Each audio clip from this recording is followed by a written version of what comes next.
Hi, my name is Miss Darcia Torrance. I go by Star. Today I want to talk about child sexual abuse.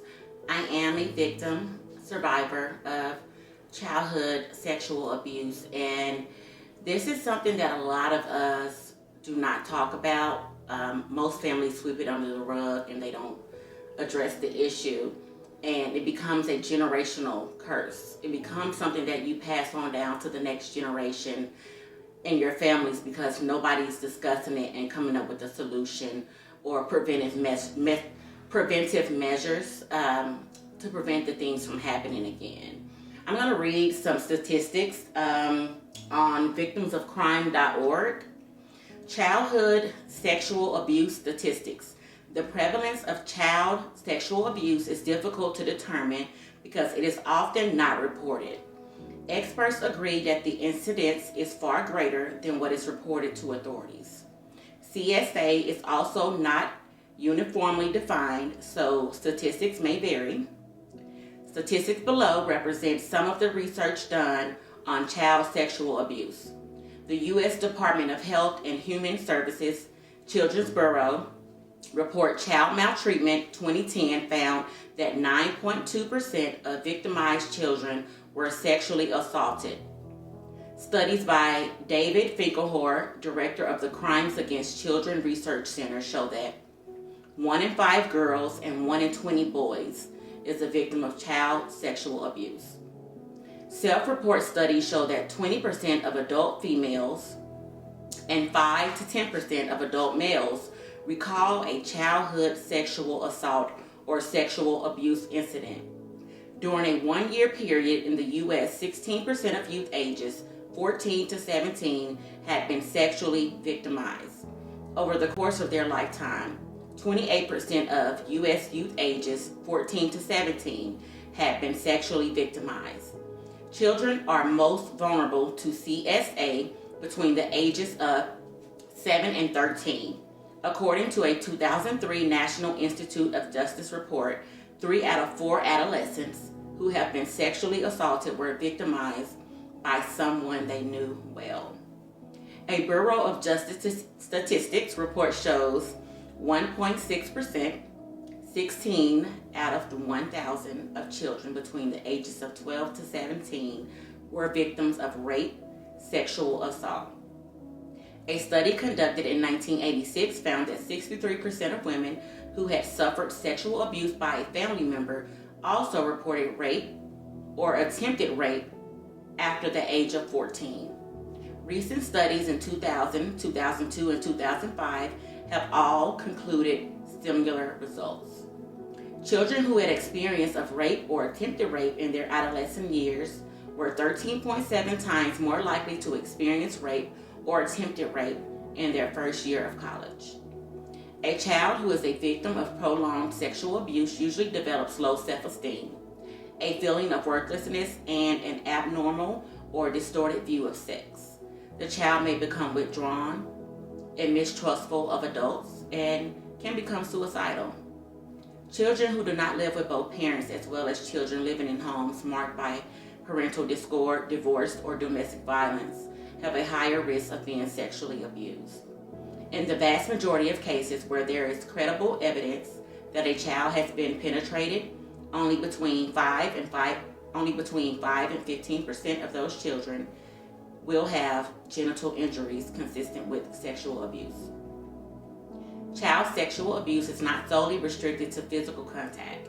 Such abuse could include non-contact abuse, such as exposure, voyeurism, and child pornography.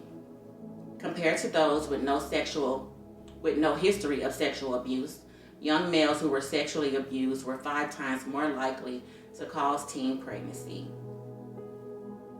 3 times more likely to have multiple sexual partners, and 2 times more likely to have unprotected sex, according to the study published online and in the June print issue of the Journal of Adolescent Health. I wanted to read those statistics first because I know for a fact that a lot of the child abuse cases do not go reported. Even if you tell someone in your family, most of the time, they're going to sweep it under the rug. They may address the issue among the family, but they sweep it under the rug. It's not reported. And the only way to combat these issues with child abuse is to report it and to get help. Most of the abusers were also victims of child sexual abuse. In my family, it is generational. My abuser was also someone who was sexually abused as a child. Not excusing their behavior, but when you don't report the issue and you don't deal with the issue, it escalates. It travels on down your generation. It becomes a generational curse. I refuse to allow my childhood trauma to affect my children. Not saying that it hasn't already affected them to some extent, because I have to deal with everything that came with childhood trauma that I didn't ask for. No child asks to be sexually abused. No child asks for that pain to be inflicted upon them. And as an adult, I didn't even learn that I was dealing with childhood trauma until the age of 29. And now at the age of 39, 10 years later, I have had to be on medication for anxiety and depression for the last 10 years of my life, because I did not realize that that was something that I was suppressing, because I had not talked to anyone about it. I hadn't been to therapy. My mom, I talked to her, she knew, but I had not dealt with the issues for me to live a healthy life. And that is something that most people don't even think about. I was only a child. I didn't ask for that. No child does. No child should have that pain inflicted on them. The abuser that inflicted the pain on the child, they didn't ask they didn't ask for that childhood sexual abuse either. But when you're dealing with that kind of abuse, you have to go to therapy. You have to get help. You have to deal with it. Because if you don't deal with it, it's easy for you to pass that on down to another child that didn't ask for it. So we have to stop sweeping these things under the rug. We have to talk to our children. We have to let them know that it is okay to tell someone. Because most children don't come and tell you because it's somebody they were supposed to trust. It's a family member. It's a friend of the family. It's a teacher. It's a pastor. It's an aunt. It's an uncle.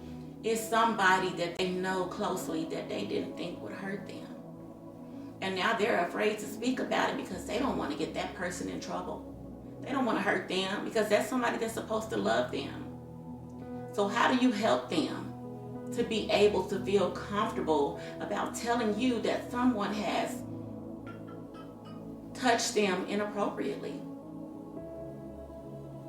How do you make them feel comfortable enough to let you know that someone has violated their bodies and that it's okay to talk about it and that it's not okay to allow them to get away with that and that they need help?